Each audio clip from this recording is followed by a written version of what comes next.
Shalom, salam jumpa dalam kasihnya Tuhan Yesus Kristus. Saudara-saudara, saya dikirimi satu video oleh teman saya yang sedang menempuh pendidikan di salah satu sekolah tinggi teologi, di mana dia mengirimkan saya sebuah video, yakni yang berasal dari channel Pendeta Gilbert Lumindong, di mana video itu berjudul tentang kutuk masa depan.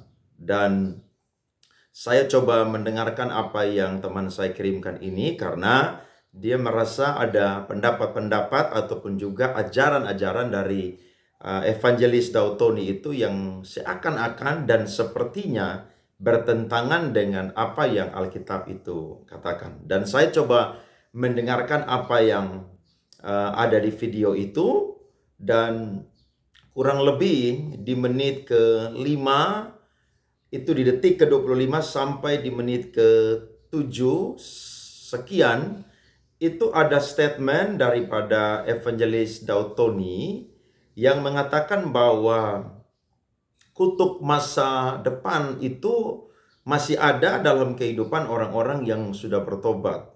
Bahkan juga ada hal-hal yang dia sampaikan yang saya sendiri tidak menemukan bahwa Alkitab itu pernah mengatakan demikian tentang kutuk, saudara-saudara.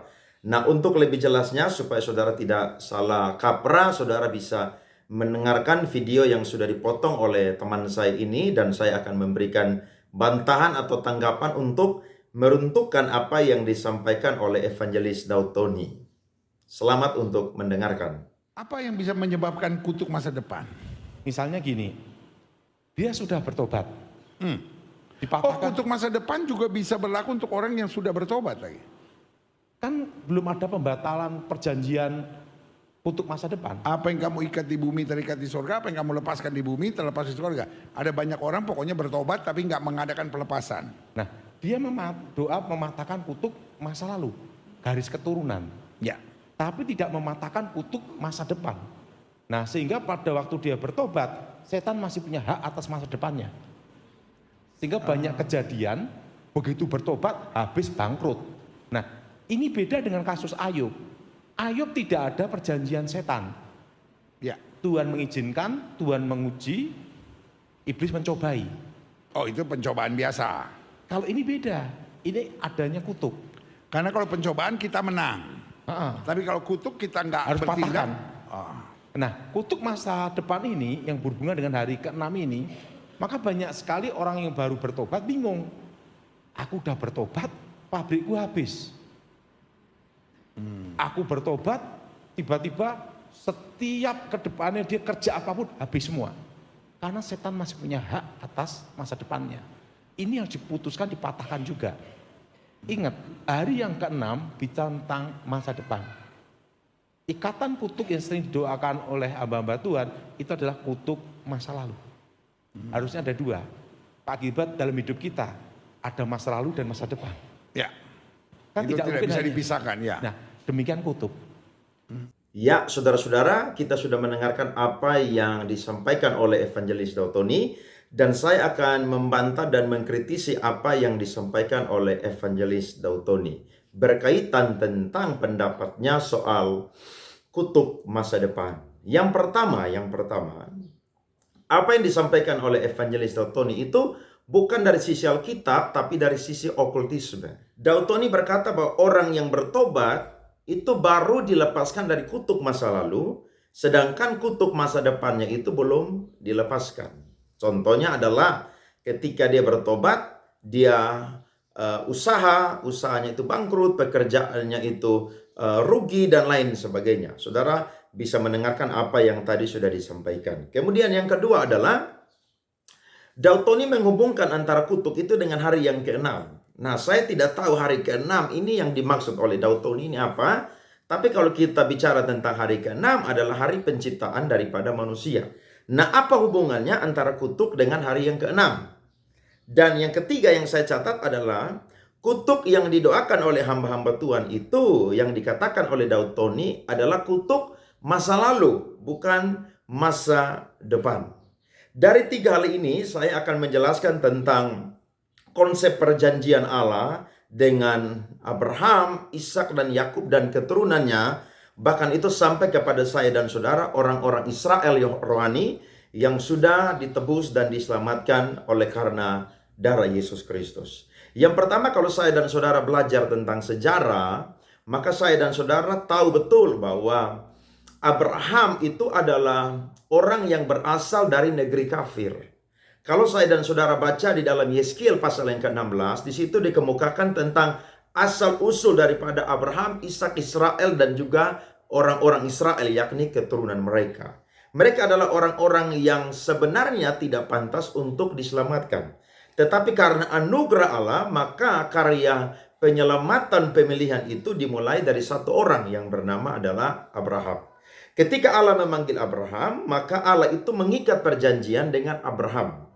Dan ikatan ini, saudara-saudara, diikat atau ditentukan dengan persyaratan yang harus dilakukan oleh Abraham, yakni Abraham harus memenuhi hukum sunat yang diperintahkan oleh Tuhan, dan itu berlaku kepada keturunan-keturunannya. Sedangkan yang menjadi bagian daripada Allah adalah Allah memberkati Abraham dan keturunannya.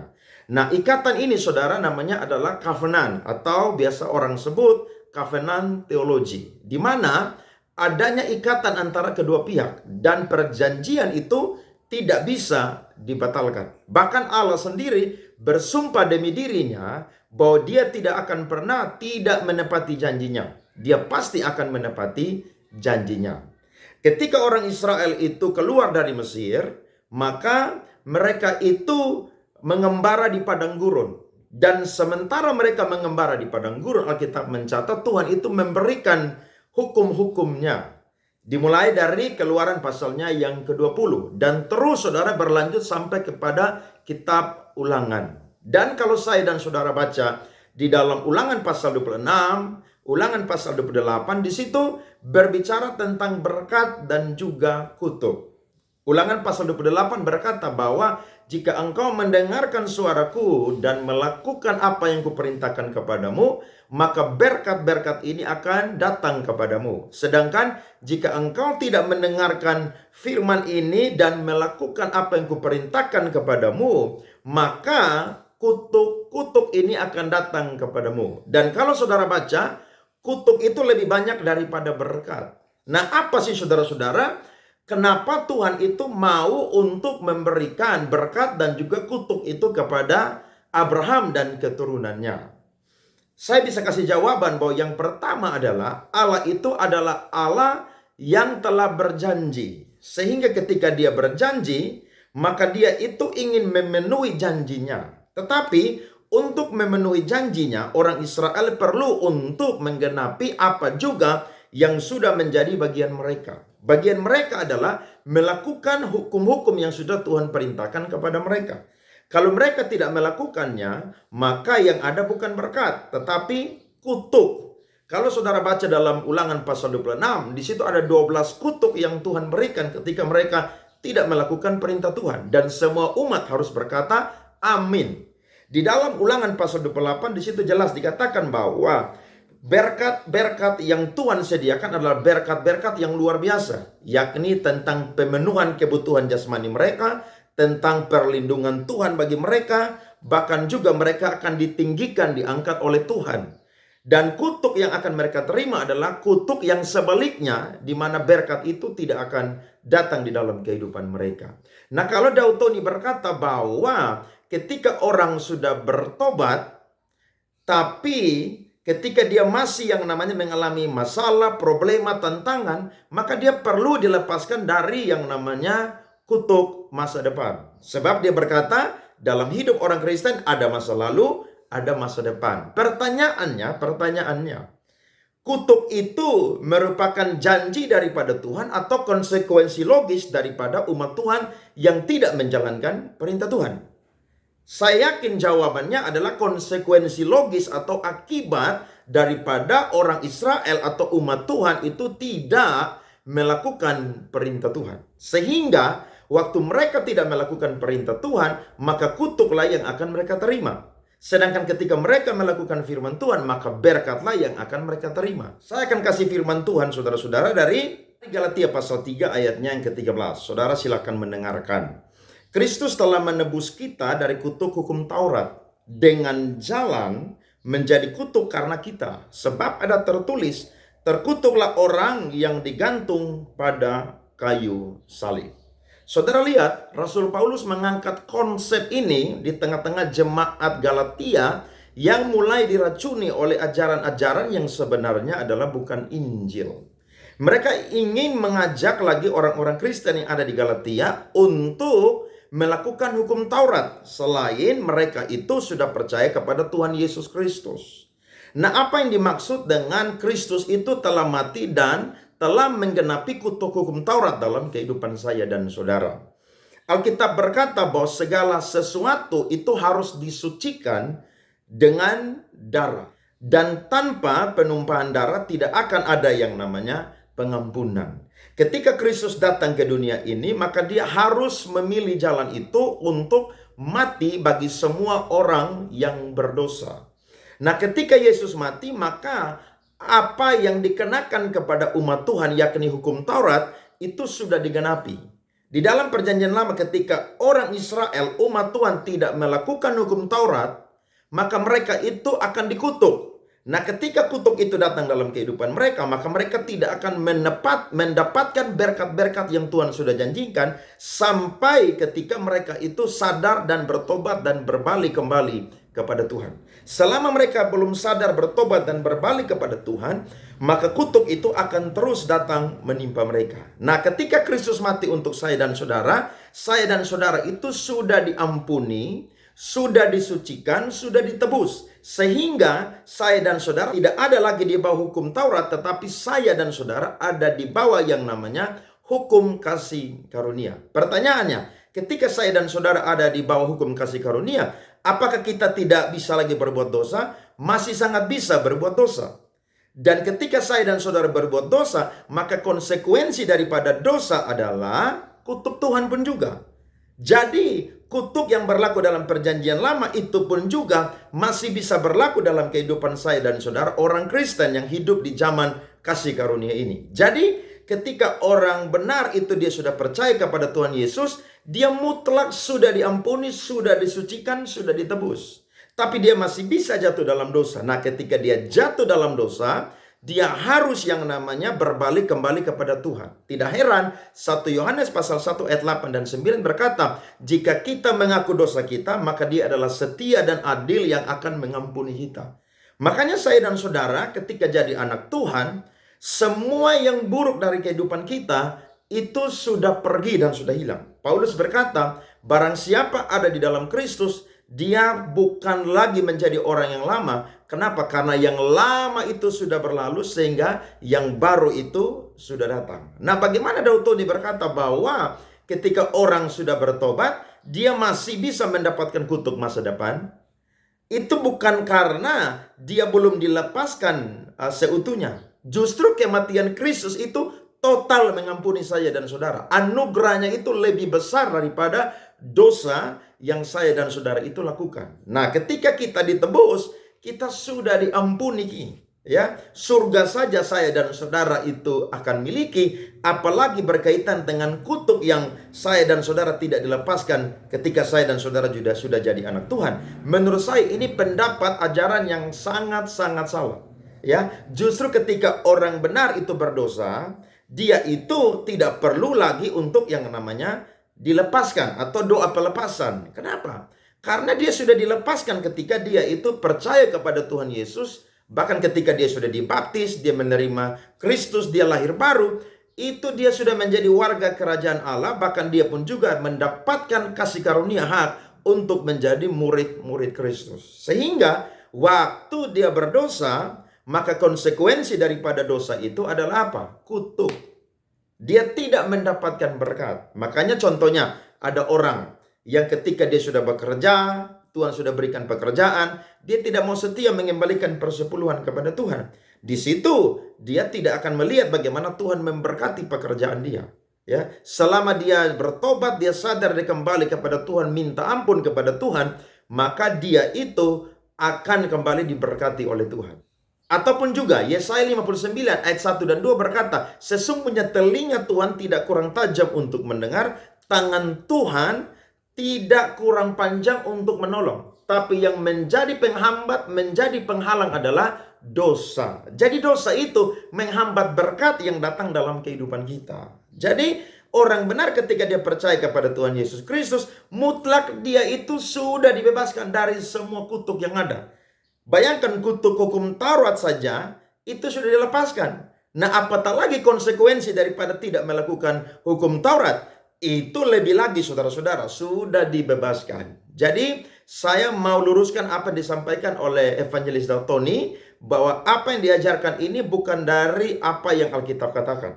Tapi apa yang diajarkan oleh Evangelis Dautoni ini dari sisi okultisme. Karena Alkitab tidak pernah mengajarkan demikian. Alkitab mengajarkan bahwa ketika orang terima Yesus, percaya kepada Tuhan Yesus, dia sudah mengalami karya penebusan Tuhan Yesus, dia sudah diampuni, bahkan masa depannya, hari depannya dipegang oleh Tuhan. Nah, yang terakhir yang saya mau sampaikan adalah mengapa sih Tuhan pun juga membebaskan kita ketika dia mati itu dari kutuk hukum Taurat. Yang pertama, Tuhan ingin mengembalikan konsep keselamatan, yakni manusia diselamatkan bukan karena melakukan hukum Taurat. Hukum Taurat itu diberikan kepada orang yang berdosa supaya mereka itu sadar akan dosa yang mereka perbuat. Tetapi sebelum adanya hukum Taurat, sudah ada yang namanya iman. Abraham itu dibenarkan bukan karena melakukan hukum Taurat, tapi dibenarkan karena iman. Kemudian saudara, yang kedua saya bacakan Roma pasal 6 ayat 1 sampai 4. Jika demikian, apakah yang hendak kita katakan? Bolehkah kita bertekun dalam dosa supaya semakin bertambah kasih karunia itu? Sekali-kali tidak. Bukankah kita telah mati bagi dosa? Bagaimanakah kita masih dapat hidup di dalamnya? Atau tidak tahukah kamu bahwa kita semua yang telah dibaptis dalam Kristus telah dibaptis dalam kematiannya? Dengan demikian kita telah dikuburkan bersama-sama dengan dia oleh baptisan dalam kematian, supaya sama seperti Kristus telah dibangkitkan dari antara orang mati oleh kemuliaan Bapa, demikian juga kita akan hidup dalam hidup yang baru. Saudara garis bawahi kalimat ini, demikian juga kita akan hidup dalam hidup yang baru. Nah, bagaimana penebusan Tuhan itu setengah-setengah. Masa lalu kita sudah dibebaskan, sedangkan masa depan kita belum dibebaskan dari kutuk. Itu sesuatu yang salah, saudara-saudara, ya. Jadi saya ingin membantah dan mengkritisi, dan saya harap Evangelis Dautoni memperbaiki apa yang diajarkan. Padahal apa yang saudara simak tadi di awal video itu, Pendeta Gilbert berkata bahwa apa yang kita ikat di dunia akan terikat di sorga, apa yang kita lepaskan di dunia akan terlepas di sorga. Firman itu saudara datang kepada gereja, karena di ayat sebelumnya dari Matius 16 ayat 18 berkata bahwa di atas batu karang ini aku akan mendirikan jemaatku, alam maut sekalipun tidak akan pernah bisa mengalahkannya. Jadi itu firman diberikan kepada gereja. Nah, gereja diberikan otoritas. Nah, bagaimana orang Kristen yang sudah bertobat, sudah percaya, mengalami karya penebusan Kristus, dia belum dibebaskan dari kutuk masa depan? Ini sesuatu yang bertentangan dengan Alkitab. Ya, saudara-saudara, demikian tanggapan dari saya yang singkat, kiranya mencerahkan saudara-saudara semua, dan juga kiranya didengar oleh Evangelis Dautoni dan harap diperbaiki. Karena apa yang saudara katakan itu tidak sama dengan yang Alkitab katakan. Sekali saya dan saudara ditebus oleh darah Yesus Kristus, maka selama-lamanya saya dan saudara sudah mengalami pengampunan dosa.